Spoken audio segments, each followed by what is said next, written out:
My friends, this week the Lord challenges us and challenges us very profoundly in the gospel. When he speaks about the narrow gate, and he speaks about those who will come forward in judgment, and the response is, I do not know you. And where he speaks of the last being first and the first being last. In many ways, the Lord is reminding us that the gift of salvation is a gift given to you and me.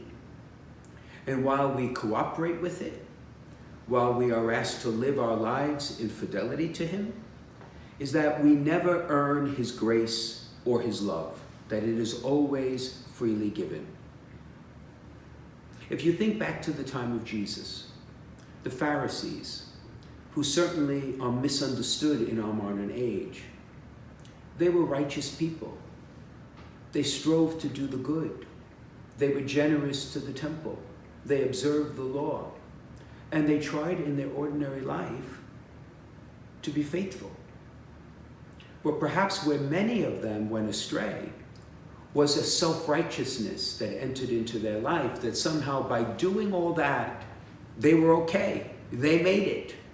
And anyone who challenged it was equally challenged back, including the Lord, who spoke about a deeper conversion of heart and mind. So I guess the question you and I need to reflect on is, how often are you and I challenged by our own self-righteousness? How often do you and I fall into the trap of thinking, everything's okay, I'm doing what I'm supposed to do, so what else does God want from me?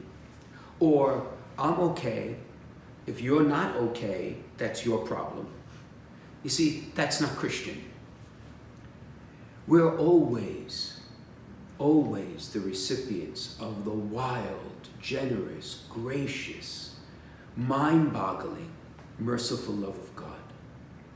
And we respond, please God in his grace, generously and faithfully to that. But it's always a gift. And therefore we always should stand in trepidation before the Lord, in a healthy fear of the Lord. Not because we're afraid he'll stop loving us, but afraid that we've not in the end done enough or been faithful enough, for there's always more to do. So perhaps this week, let us ask ourselves that question. How often have we fallen into the sin of self-righteousness? And let us ask for the Lord's mercy to find the better way.